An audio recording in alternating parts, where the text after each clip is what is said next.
sing a lullaby.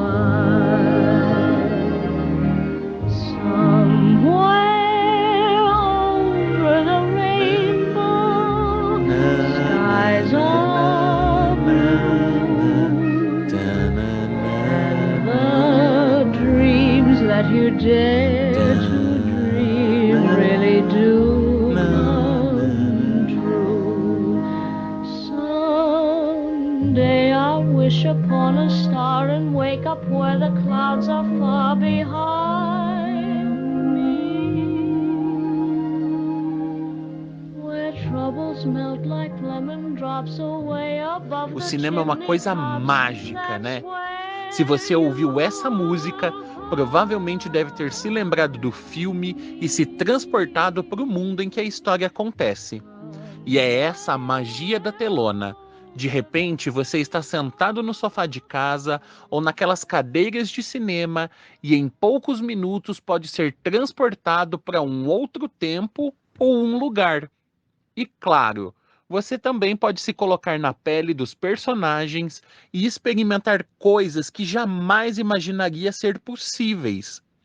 As histórias que a gente acompanha nos filmes acabam fazendo parte da nossa vida porque mexem com nossos sentimentos, nos fazem rir, chorar, geram raiva ou empatia, empolgação ou tristeza.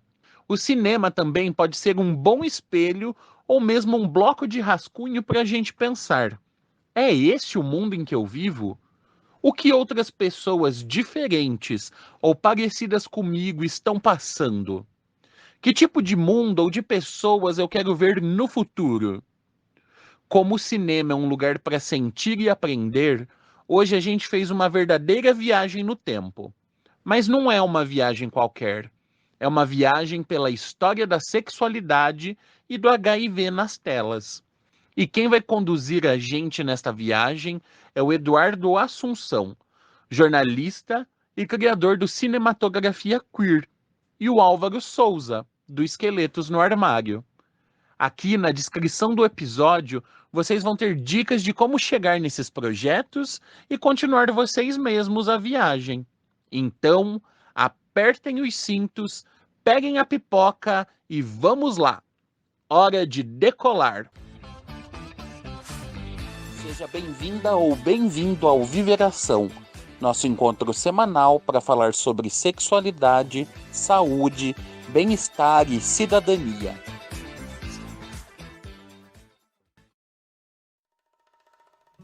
Garota, eu vou pra Califórnia, viver a vida sobre as ondas. Você é artista de cinema, o meu destino é ser estar. O vento beija meus cabelos, as ondas lambem minhas pernas. Então, gente, tudo bem com vocês? Então, a gente está aqui com o Eduardo e com o Álvaro. Eu queria que vocês começassem, pessoal, se apresentando um pouco. Olá, meu nome é Eduardo Assunção, eu sou jornalista, eu trabalho com produção audiovisual, produzo conteúdo para documentários e eu tenho um projeto paralelo que é o Instagram, que é o @cinematografiaqueer, e um blog chamado cinematografiaqueer.blogspot.com, onde diariamente eu atualizo e conto um pouco da história do cinema queer, e trago novidades, e enfim, estou sempre me mantendo atualizado e mantendo o meu público atualizado sobre os vários movimentos do cinema LGBTQIA+. E você, Álvaro? Eu sou Álvaro de Souza, eu sou graduando em História e eu faço parte do Esqueletos no Armário, que é um projeto que eu e uns amigos criamos para poder falar sobre filmes de terror. Nós três somos muito fãs. Foi um projeto que foi se expandindo, começou só com um perfil no Twitter, agora é um site, um podcast. E nós procuramos falar não só sobre filmes de terror, mas falar sobre filmes de terror que tem algum subtexto queer ou botar alguma visão queer em cima dessas análises. Legal, legal. Eu queria falar que eu gosto dos dois projetos, acompanho... comecei a acompanhar pelo Twitter os dois, então eu sou viciado em Twitter e gosto bastante, assim. O podcast eu acho bem legal também. Inclusive, algumas análises que vocês fizeram, eu nunca tinha visto o lado queer daqueles filmes. porque não é um universo que a gente associa muito fácil, né? Terror e universo queer, assim, não é uma coisa que vem na cabeça como algo óbvio, né? E também acompanho todas as postagens que você faz, Eduardo, todo dia, né? Você vê que eu clico lá, sempre eu curto, retuito, porque eu acho bem legal.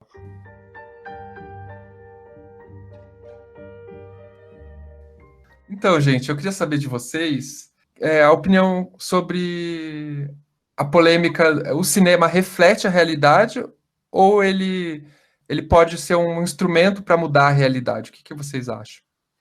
Olha, na minha opinião, em termos, né, de homossexualidade, o cinema, durante muito tempo, tratou o homossexual como criminoso, como bandido, como doente, né? Mas, enfim, nos anos 70 houve uma certa libertação, aí fizeram clássicos como A Gaiola das Loucas, o francês, Rocky Horror Picture Show, que é um grande clássico. Isso refletia a libertação sexual da época. Só que nos anos 80, isso foi interrompido com o HIV, né? E o contexto histórico do cinema nessa época era o mesmo que se vivia, do preconceito, do medo, né? E de todo aquele drama. Tanto que demorou, tipo, desde a descoberta, né, do vírus até o primeiro documentário sobre, demoraram 4 anos. Então, foi um tema que demorou muito a ser tratado e a sociedade não queria tocar. Mas eu acho que o que se vê hoje no cinema é um reflexo, sim, da sociedade gay, apesar de que eu acho que ainda falta tratar temas, falta mostrar corpos diferentes, não só os padrões, e ainda muito que conquistar. Mas eu acho que a gente evoluiu muito e deixou de ser o gay caricato para ser o gay humano, ser humano real. O que você acha, Álvaro? Os cinemas, a arte no geral, sem dúvida, acho que ela consegue captar muito bem o espírito da sua época, intencionalmente ou não. É muito interessante a gente ver filmes antigos e ver como várias coisas acabaram vazando, né, desse filtro do diretor. Às vezes ele nem queria falar sobre isso, mas isso acaba aparecendo de alguma forma. Às vezes a ideologia política do momento, às vezes a forma como certos grupos são retratados. Em relação especificamente à comunidade LGBT, eu acho interessante a gente ver, tipo, que comenta-se muito sobre essa questão do queer coding, dessa imagem dos homossexuais criminosos nesse cinema, mas acho interessante a gente pensar que, além desse cinema hegemônico, existia também um cinema mais underground, que era feito por pessoas LGBT principalmente, nos anos 30, nos anos 20 na Alemanha, na República de Weimar, que foi um período muito conhecido pela liberdade sexual. Tem vários filmes que retratam essa questão da homossexualidade. Eu acho muito interessante quando a gente escava um pouco o cinema para além dessa questão muito hollywoodiana. A gente encontra um universo muito interessante de referências e ver como diretores dessa época lidavam com a questão da liberdade sexual, a questão essa repressão que acabou vindo nos anos 80 com a AIDS, enfim. Sabe que eu me lembrei, enquanto vocês falavam, de algumas críticas que eu li na época que se lançou aquele filme Brokeback Mountain, que alguns jornalistas chocados, como assim, gays másculos, né? Por um tempo, né, o cinema representou os homens gays ou os homens que fazem sexo com homens como de uma forma caricata, enfim. E hoje os gays estão cada vez menos femininos, né? Cada vez menos afeminados no cinema, né? É difícil. Sim, a gente passou talvez de um estereótipo ao outro, talvez. Agora eles mantêm padrões heteronormativos, então eu acho bem complicado. Só que eu acho que Brokeback Mountain é um filme importantíssimo. Eu acho que é o filme assim que abriu a sigla LGBTQ como um gênero cinematográfico. E eu acho um filme muito bonito. Eu também gosto bastante, assim. Eu sei que tem gente que odeia. Não é que foi um filme muito importante pra mim, foi um dos primeiros que eu vi retratar esse tema. Então, tipo, muitas pessoas criticam hoje em dia por não ter um final feliz ou coisa do tipo, mas é um filme que acho que tem uma sensibilidade muito grande, sabe? E é Ang Lee, né? Ang Lee, nossa. Sim, eu acho bem importante por ele retratar o armário, né? Como é difícil estar dentro do armário. Enfim, talvez as pessoas de hoje não percebam, assim, como as gerações mais antigas tinham que lutar para poder assumir a mínima coisa, né?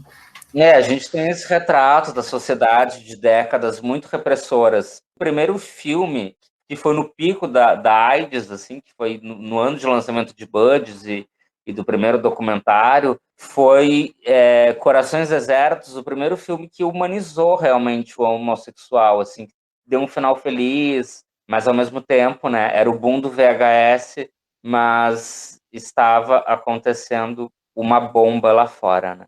Fora das videolocadoras. Esse é um filme lindíssimo também, eu adoro ele. Eu vou procurar. Nesta quinta, uma professora divorciada disposta a mudar o rumo de sua vida e uma mulher que esconde generosidade e ternura dentro de si. Eu durmo tarde. Quando estiver com insônia, vai até a cabana. Elas experimentam um relacionamento que vai além da amizade e do companheirismo. Corações Desertos, filme inédito, na sessão especial. Eu ia perguntar justamente assim, se vocês sabem quando que começou a representação do homoerotismo, da homossexualidade no cinema, assim, se é uma coisa recente ou é uma coisa mais antiga. Olha, não, recente não é. Assim, eu sei que começou nos anos 30, fizeram um filme sobre Sodoma e Gomorra, chamado Lot em Sodoma, e é um filme perdido. Eu sei que esse filme contém um conteúdo bastante homoerótico. Nos anos 40 surgiu o Kenneth Anger com Fireworks, né? Em 1950 o Jean Genet fez Canção de Amor, que é um curta belíssimo, super homoerótico.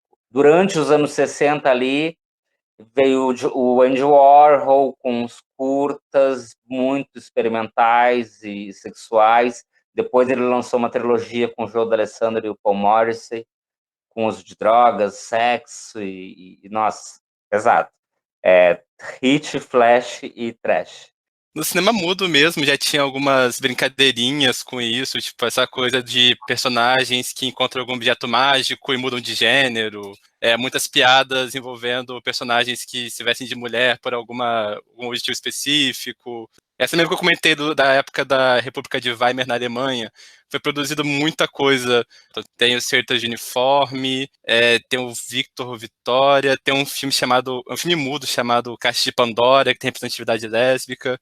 Nos anos 70, com a questão da liberdade sexual, teve muita uma questão envolvendo o cinema mais erótico, o cinema mais explícito, né? É uma coisa meio difícil de dissociar até o cinema gay dessa época com o cinema erótico. O Pink Narcissos, que é um longa homoerótico filmado nos anos 60, nossa, é super experimental, é bem ousado e atrevido, tanto que o diretor assinou como anônimo na época, né? Tem os filmes do Pat Rocco, que eram muito conhecidos por ter muita nudez. O Arthur Bressan Jr., que foi o que dirigiu Buddies, que é o primeiro filme dramático sobre a AIDS, que é um filme que eu amo, é um dos meus favoritos. Ele começou a carreira dirigindo filmes que eram considerados filmes que borravam a barreira entre a pornografia e o cinema narrativo. Um cinema que é muito rico, só que a gente tem que, como eu disse, a gente tem que cavar um pouco além do cinema um pouco mais mainstream, sabe? Eu acho que deve ter uma representação também do homossexual no cinema brasileiro também, né? Olha, 2 longas brasileiros, assim, que eu destaco sobre HIV, que é o Cazuza e Carta para Além dos Muros. Não lembro de algum filme brasileiro tratar tão bem o tema como os filmes estrangeiros fizeram, principalmente os franceses. O Caça-Pé dos Muros é um filme bem interessante, eu gosto, é bem explicativo e tal. Mas em relação especificamente à AIDS, é meio complicado, porque quando chegou, foi retratado muito no cinema da boca do lixo, só que era um cinema muito sensacionalista, um cinema muito apelativo. Então eram uns filmes com os nomes, tipo assim, AIDS, o furor do sexo, então, tipo, estou com AIDS, uma exclamação. Então era um cinema que era muito mais voltado pro choque, pra apelação. Uma representatividade LGBT no geral, o cinema brasileiro tem uma história até bastante interessante. Tem O Menino e o Vento, que é um filme dos anos 60, que é um filme lindíssimo. Infelizmente ele não foi restaurado, mas dá pra achar ele no YouTube. Tem um filme chamado Vera, que é sobre um homem trans que ganhou prêmio no Festival de Berlim, se não me engano. República dos Assassinos. Eu vou falar de um gaúcho, que é aqueles dois, então. Aqueles dois também. Fernando Abreu. Do Caio, né? Baseado no conto do Caio. E é ambientado em Porto Alegre, é muito bonito. Tá, então vou falar de mais 2 filmes importantes dos anos 80, que um foi lançado no mesmo ano de Buddies, que é An Early Frost, foi feito para TV e trouxe bastante visibilidade para o assunto. Depois teve Parting Glances, com Steve Buscemi, que já era um ator, não era conhecido, mas promissor, e já tinha um elenco, e já tinha uma história bem desenvolvida e tal. E eu acho que esse foi um marco também. Mas foi tudo mais ou menos nesse mesmo ano, nessa mesma época. E em 1989 teve um filme que sim foi um grande marco, que é O Meu Querido Companheiro. Ele é de 89, e ele conta a trajetória do HIV de 81 até 89.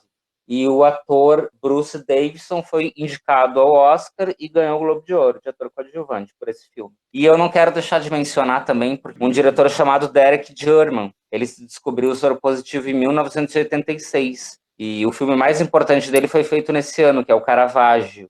E desde então, todas as obras dele são engajadas em direitos homossexuais. E o último filme que ele fez foi Blue, que é um filme onde ele já estava cego, o filme é todo numa tela azul, e é só poesia, e é só, tipo, o final, é o ponto final da vida dele. Ele tem uma carreira brilhante, Derek Jarman. Não podia deixar de falar dele. E aí, na década de 90, Hollywood vê na AIDS um nicho e faz Filadélfia, né, que usa a manjada fórmula de tribunal para construir um drama muito bonito, muito sensível, delicado, e que deu o Oscar ao Tom Hanks. Tem um outro filme dos anos 90 que eu adoro, que eu sou apaixonado, que fala sobre homossexualidade também, que é aquele Garotos de Programa. Gus Van Sant, aí a gente entra no New Queer Cinema, que o New Queer Cinema entra ali em 1990 com Paris is Burning. E aí tem vários filmes que tratam de HIV.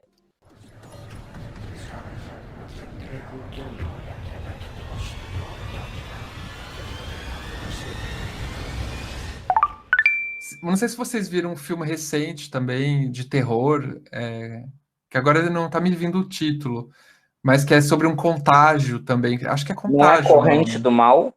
A Corrente do Mal, Corrente isso. do Mal. Isso. Que também me pareceu uma analogia, assim, meio explícita, né? A doença venérea, pelo menos, a doença sexualmente transmissível, a IST, né? Sim, sim. Eu achei total também. E o terror, ele é usado, né, como analogia para isso. Eu acho que os filmes de vampiros, os filmes de zumbis, os filmes de monstros, eles são muito usados como analogia para tratar a homossexualidade, né? O Bruce LaBruce faz isso muito bem com os seus filmes de zumbi, Otto ou Viva Gente Morta e Always Zombie, e onde ele emoldura a homossexualidade, né? Nessa forma monstruosa de zumbi, que ao mesmo tempo devora carne, mas transa, e enfim, é muito Bruce LaBruce. Não sei se vocês viram um filme dele chamado Gerontofilia. Nossa, eu adorei esse filme. Eu adoro Bruce LaBruce, eu vejo tudo dele que eu encontro. Eu adoro, ele é muito subversivo, todos os filmes dele parece que tá fazendo com muita raiva, sabe? Eu adoro isso. A gente comentando sobre um pouco de terror antes, né? Tipo, sobre essa questão do terror como essa analogia. E acho muito interessante a gente pensar a relação que o público LGBT tem com o terror no geral. É que a gente fala muito sobre isso, que o terror, ele é um gênero que representa muita ansiedade da sua época, elas sempre acabam transparecendo, às vezes nem sempre com a intenção do diretor. E é interessante, só que o gênero tem um potencial subversivo muito grande também.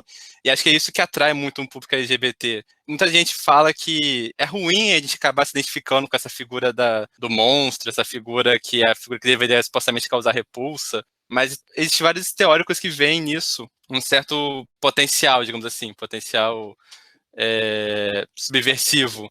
Essa questão de que existe algo de poderoso em você se identificar com a criatura que está provocando medo numa sociedade que é conservadora, uma sociedade que é heterossexual, uma sociedade que é católica. Existe muita ideia de por que nós não podemos nos identificar com essas questões monstruosas? com o Drácula, com o monstro do Frankenstein, etc. E é interessante como existe um movimento para poder se apropriar dessas figuras, né? O Bruce LaBruce mesmo, como a gente comentou agora há pouco, ele se apropriando dessa imagem do zumbi, dessa imagem da figura que deveria causar repulsa e fazendo isso de uma forma muito queer. E especificamente nos anos 80, existe muito uma questão, tipo, por exemplo, os filmes de terror que faziam mais essa época eram os slasher, que eram esses filmes sobre assassinos mascarados matando adolescentes. E viu até manjada essa fórmula de que os slashers, quem morria era quem fazia sexo, quem usava drogas ou quem bebia. E mesmo que não fosse, tipo, a própria intenção dos diretores, existe algo, tipo, você consegue ver algumas ansiedades da época quando o principal consumo são filmes no qual adolescentes que fazem sexo morrem no meio de uma epidemia de uma doença sexualmente transmissível. Isso é um terror comum dos adolescentes daquele período.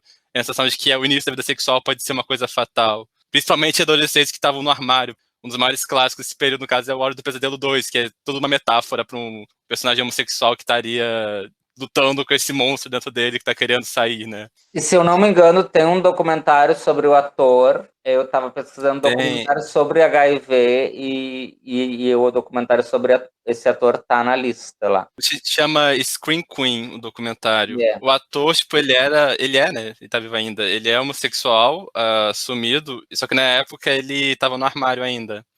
E, enfim, o filme causou um reboliço danado. O namorado dele acabou falecendo decorrência da AIDS.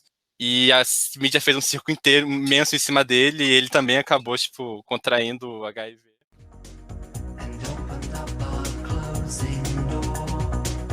She said we were never feeling bored,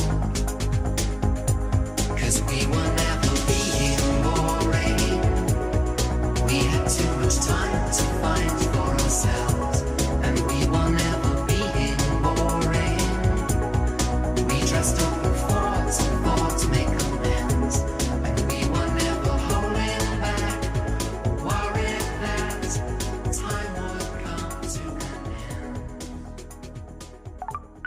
Mas aí a gente entra nos anos 90 com o New Queer Cinema, né? Que foi um movimento que procurava dar um certo alívio em todo aquele pesadelo que foi a década de 80, que não foi tão produtiva, e não deu para produzir, né?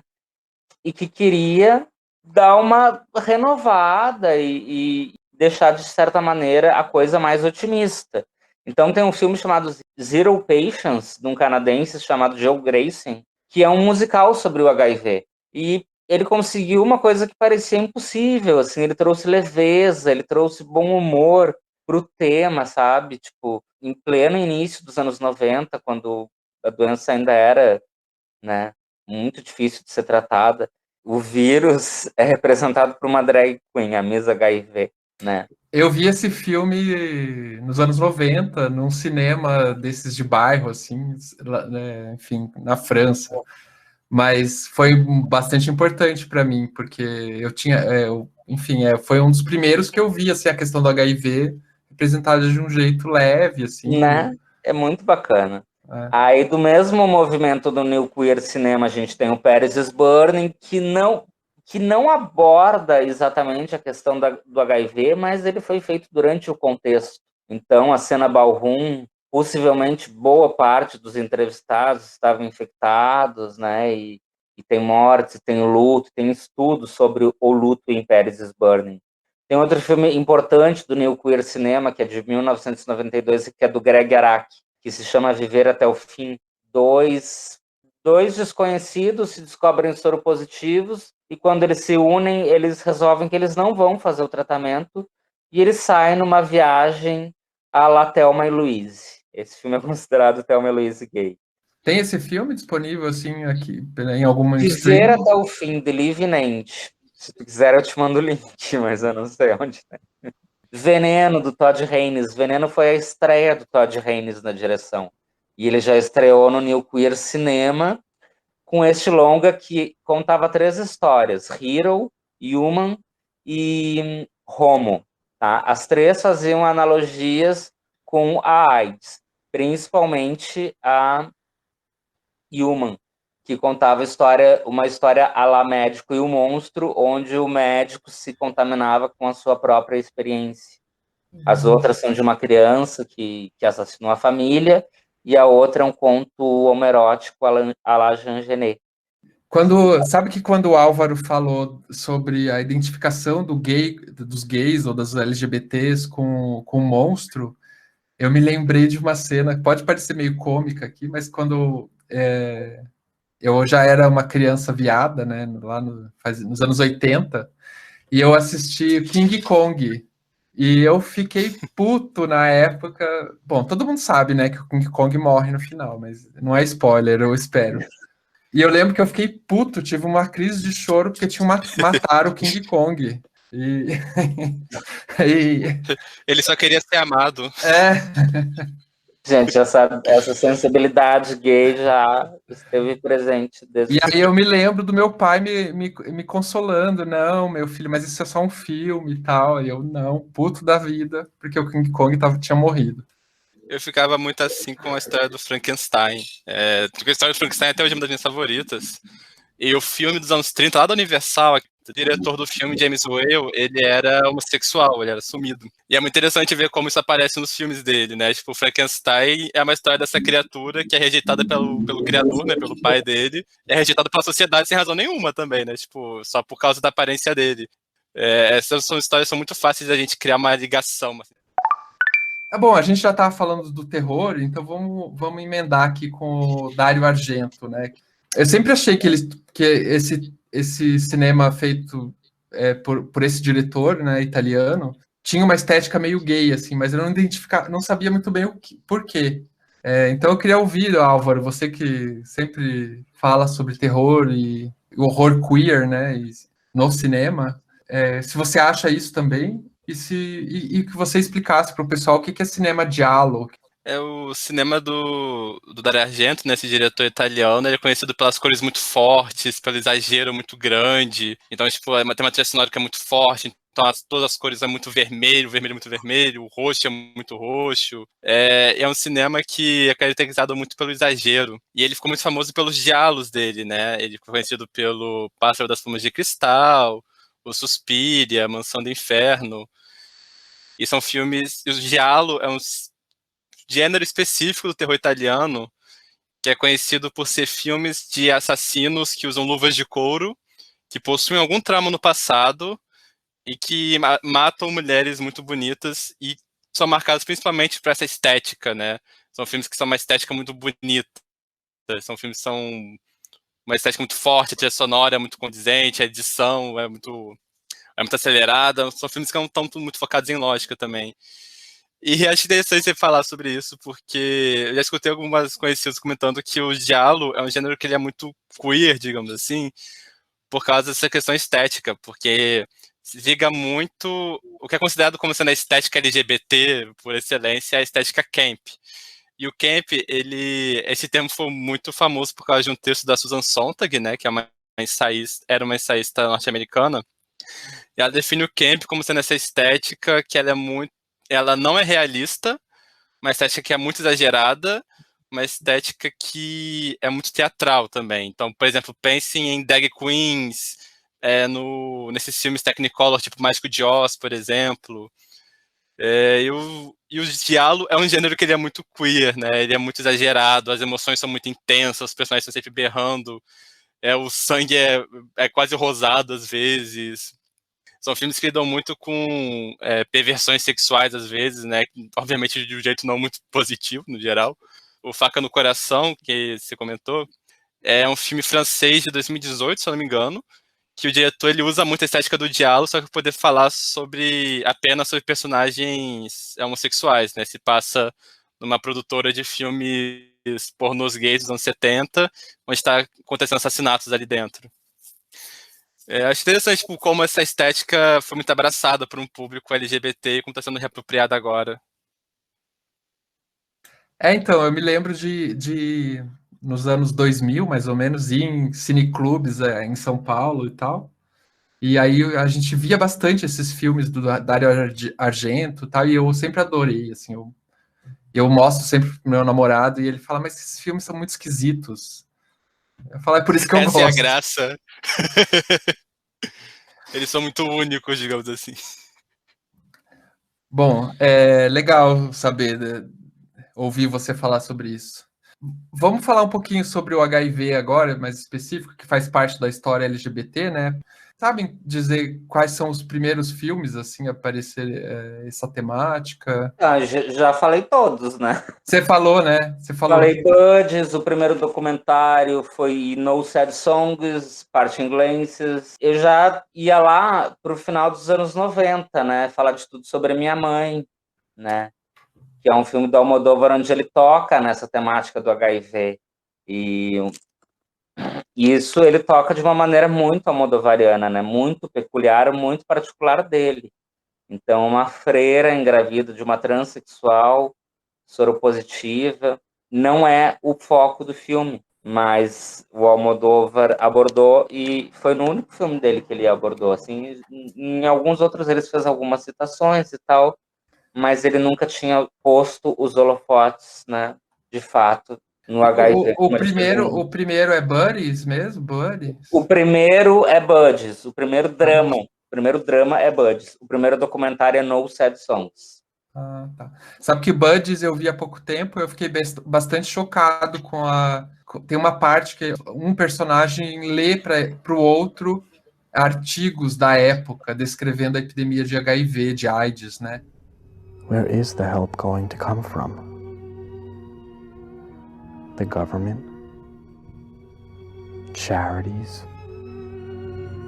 The people? All I know is that I want Robert to live. I want to call some doctor up in France or Japan or Atlanta and say, send some of those drugs you're trying out. Save Robert. Give him back his life. Let him go marching in every gay day parade there is. Let him be a gardener again. Just let him out of that. Isso me chocou bastante, assim, não sei se vocês... É porque as notícias vêm todas de fora, né, e são muito pejorativas, então... mas é o contexto real da época. Sim. Eu fiquei surpreso quando descobri que ele era o primeiro filme a tratar sobre a AIDS, porque é um filme que eu nunca tinha visto citado. Eu já escutei muito sobre Filadélfia, até sobre o Party Glances eu tinha escutado. E ano passado eu tive um surto de obsessão com o diretor do Buddies, que era o Arthur Bressan Jr., e aproveitei que o Buddies estava no MUBI para poder ver, e foi um filme que mexeu muito comigo. Primeiro que eu acho interessante ver a visão do diretor sobre o tema, porque ele trata sobre... O filme vai contar sobre esse rapaz, que ele é um gay jovem, que entra para uma espécie de ONG, no qual ele vai ser o buddy, né, o companheiro de uma pessoa que está internada com HIV no hospital. É um homem que já teve uma trajetória muito grande no movimento de libertação gay. E eu acho esse filme muito bonito, né, porque ele faz denúncia sobre a AIDS, essa questão dos textos que estão sendo feitos na época, que eram textos que eram muito pejorativos, sobre essa questão do abandono em relação aos pacientes nesse momento. Se eu não me engano, o diretor nessa época ele já tinha descoberto que ele estava com... Já era positivo, se eu não me engano, então por isso para ele tinha uma urgência muito grande de falar sobre esse tema. Mas o que mexeu muito comigo é como esse filme vai dar com essa questão de duas gerações diferentes de homens gays. Um que era um militante ativo, né, tipo, no movimento de libertação gay, e outro que é completamente alienado. E ele fala, tipo, que ele não vê razão para poder ir para uma parada gay, porque, tipo, ele não vê razão de por que tem que fazer isso pro mundo. Pode ficar só entre ele e o namorado dele. À medida que ele vai tendo contato com esse homem que já participou do movimento antigamente, ele vai mudando as posturas dele, vai tipo, descobrindo essa história, esse tipo de mundo que ele nem imaginava. Eu acho muito bonito essa visão do Arthur Bressan Jr. de que uma geração antiga está tipo, se perdendo agora, né? Tipo, a AIDS estava levando muitos militantes do movimento de libertação gay, mas o filme tem uma esperança de que a nova geração pode carregar esse movimento para frente. Quando eu penso em filmes relacionados à AIDS, principalmente que são mais para um público maior, né, filmes mais mainstream, geralmente costuma ser muito um tipo de história que é algum personagem LGBT morrendo em decorrência da AIDS para poder fazer um personagem hétero virar uma pessoa melhor, sabe? Ou aquele clube de compras de Dallas, o próprio Philadelphia tem um pouco disso. E assim, não posso deixar de falar de alguns filmes como o 120 Batimentos por Minuto, que mostra as ações da ACT UP, que são importantíssimas. Essas mesmas ações são mostradas assim vagamente em Pose, né, na série do Ryan Murphy. Outro filme que eu acho super importante é o The Normal Heart, do Ryan Murphy. Eu acho que apesar dele ter uma obra super extensa e rica e tal, essa é a mais relevante de todas dele, um trabalho lindo com Mark Ruffalo, com a Julia Roberts, assim também de uma luta dos homossexuais contra a indústria farmacêutica, né? Que não queria enxergar a realidade, né? Achava que realmente era uma peste. E aí tem um filme bem recente que é o Theo Hugo, Paris 559, que fala das novas provas de prevenção. O filme é forte, começa com uma orgia de 18 minutos, mas aí depois disso eles saem do clube, descobrem que transaram sem camisinha e começam já a discutir as formas de prevenção. Ele diz, não, eu estou indetectável, mas vamos a um posto de saúde, não sei o quê. Então eu acho essa discussão no filme bem importante, né? Não falar que a gente não mencionou filmes latino-americanos que falem do tema. Em 2013, o filme argentino Unânimo Sin Namor ganhou o TED, né, que é o Oscar LGBTQIA+, de melhor filme. Ele é baseado nas memórias do Pablo Pérez, que nos anos 90 se descobriu soropositivo, começou a escrever um livro, e o livro acabou virando esse filme, que é um filme lindíssimo. E ainda sobre uma mulher soropositiva, lembrei agora do Gia, Fama e Destruição, né, com a Angelina Jolie. Também é um clássico e trouxe ela já super transgredindo já no início da carreira dela, fazendo uma personagem super polêmica. Uma coisa menos cult agora, mas é um filme também que foge um pouco do estereótipo, que é o Boa Sorte, João, de 2014, com a Débora Seco, que se passa numa instituição manicomial, e ela é uma soropositiva, né? Então é todo um drama que tem um ponto de vista um pouco diferente do que a gente já está acostumado.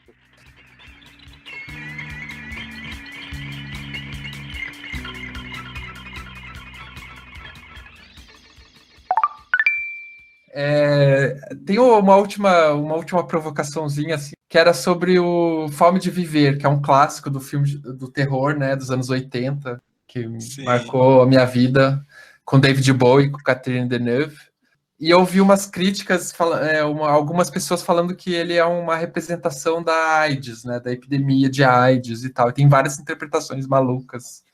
Na verdade, eu mesmo falei isso num texto há poucos dias, porque o filme, apesar de ser baseado num romance, ele é feito pelo irmão do Ridley Scott, o Tony Scott, que vinha dos videoclipes. Aí ele fez um filme super fashionista, um terror gótico, onde a Susan Sarandon estudava uma doença que era transmitida através do sangue. Nossa, a analogia para mim é tão clara. Eu concordo com você, eu concordo. Eu só queria colocar assim para ver se o Álvaro concorda e tal. Vampiro sempre são uma metáfora para alguma coisa, de algum tipo de temor do momento. Às vezes é uma questão de classe que eles representam. Nos anos 80 é relativamente fácil a gente fazer essa ligação entre os vampiros dessa época com o medo da AIDS, né? Já que o vampirismo envolve essa doença que é transmitida pelo sangue, ou então tipo, essa questão dos fluidos corporais, a questão da mordida, né? Sempre uma questão meio sensual. No caso específico do Fome de Viver, eu acho que dá pra gente poder ver desse jeito, né? Até porque a forma como que elas transmitem o vampirismo, né? Literalmente durante o sexo, tipo, as duas personagens estão tendo uma relação sexual quando elas se cortam e começam a beber o sangue uma da outra.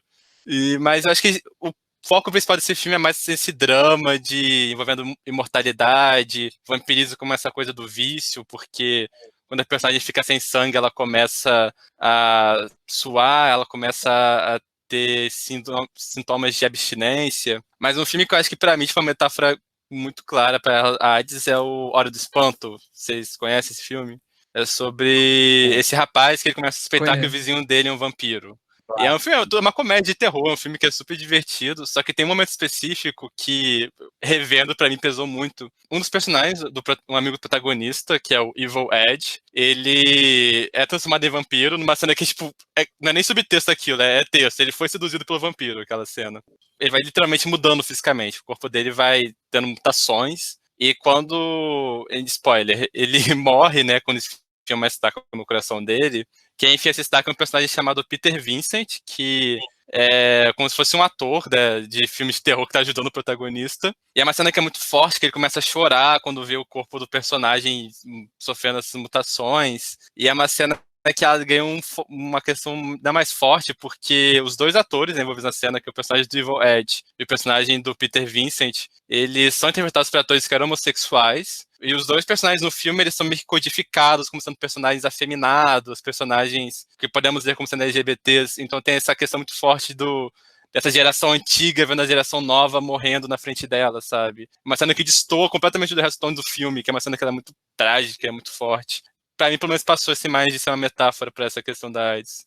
Nossa, eu vou até tentar rever, porque eu me lembro que na época, assim, eu era adolescente, eu acho, pré-adolescente, eu morria de tesão pelo vampiro. Nossa, ele é muito tesudo.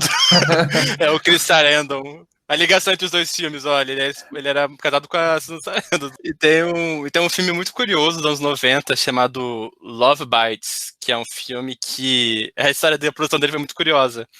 É um filme que foi feito direto para VHS, é um filme curtinho, tem só 50 minutos. É a história de um rapaz, né? Ele é fascinado com a ideia de vampiros, ele quer matar um vampiro e descobre que tem um que mora na vizinhança dele. E esse filme ele foi feito por uma produtora de filmes pornôs, não um filme pornô, mas foi feito por uma produtora de filmes pornográficos. Todos os atores, eles são atores pornôs. E eles falam claramente sobre vários ataques que estão acontecendo nesse período, né, aos homossexuais. Tem citações envolvendo a AIDS. E esse filme ele foi feito com uma proposta de que todo o lucro que fossem ganhar seria revertido para ONGs que ajudavam pessoas soropositivas nesse período. Enfim, é um filme que ele é tipo super... Esse filme é muito ruim, pelo amor de Deus. Desculpa. Eu gostei desse filme. Ele é tipo tosquinho e tal. Ele foi feito tipo, um orçamento de R$10, mas...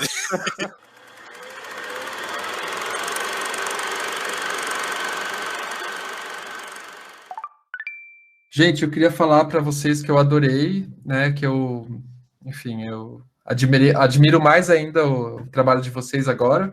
E agradecer a vocês pela disponibilidade, terem vindo aqui falar conosco. Bom, eu queria encerrar convidando mais uma vez todo mundo a visitar o Instagram, @cinematografiaqueer, e deixando a dica de um filme francês do Christophe Honoré, chamado Conquistar, Amar e Viver Intensamente. É ambientado na Paris dos anos 90, onde um casal soro-discordante pode finalmente encontrar um final feliz. Um filme muito diferente de tudo que é abordado sobre a temática do HIV. Uma dica em relação... É difícil encontrar filmes de terror que abordem esse tema abertamente, né? O tema do HIV. Tem muitas metáforas, muitos filmes que a gente pode ler dessa forma, mas algumas indicações que eu gostaria de fazer é o filme Faca no Coração, que eu já comentei que é um filme de assassinos, mas se passa na França dos anos 70, então tipo, tem todo um clima de que algo ruim está por vir por aí para esses personagens.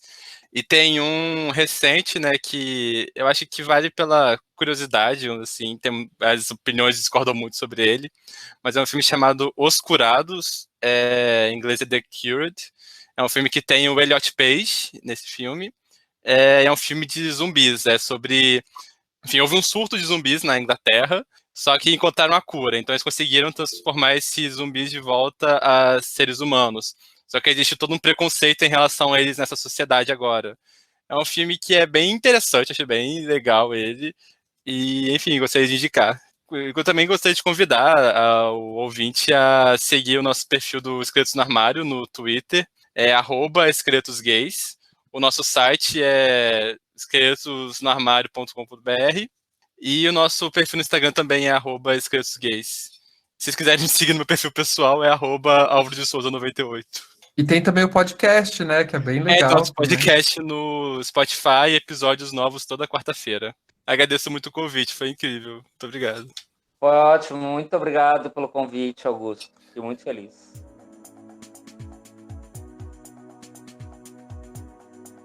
O Viveração é um podcast produzido pela Aliança Nacional LGBTI+. A coordenação geral e roteiro deste episódio são de Augusto Mena Barreto, com textos de apresentação de Tiago Oliveira, que também é responsável pela mixagem e edição de som. A locução inicial é de Matheus Freitas, a arte de Camila Córdova e a gestão de mídias sociais de Alisson Souza. Breno Gonçalves é responsável pela secretaria do projeto. Se você tem algum comentário, dúvida ou sugestão, pode entrar em contato com a gente pelo e-mail viveraçãopodcast@gmail.com ou pelo nosso canal no Telegram, @Viveração. E não deixe de seguir a gente nas nossas redes sociais, @Viveração Podcast no Instagram e @Viveração no Twitter. Lembrando que Viveração em todos estes casos é sem cedilha e sem tio. 'Cause we were never being boring. We had too much time to find for ourselves, and we were never being boring. We dressed up and fought to make amends, and we were never holding back, worried that time would come to an end. We were always hoping that, looking back, you could always rely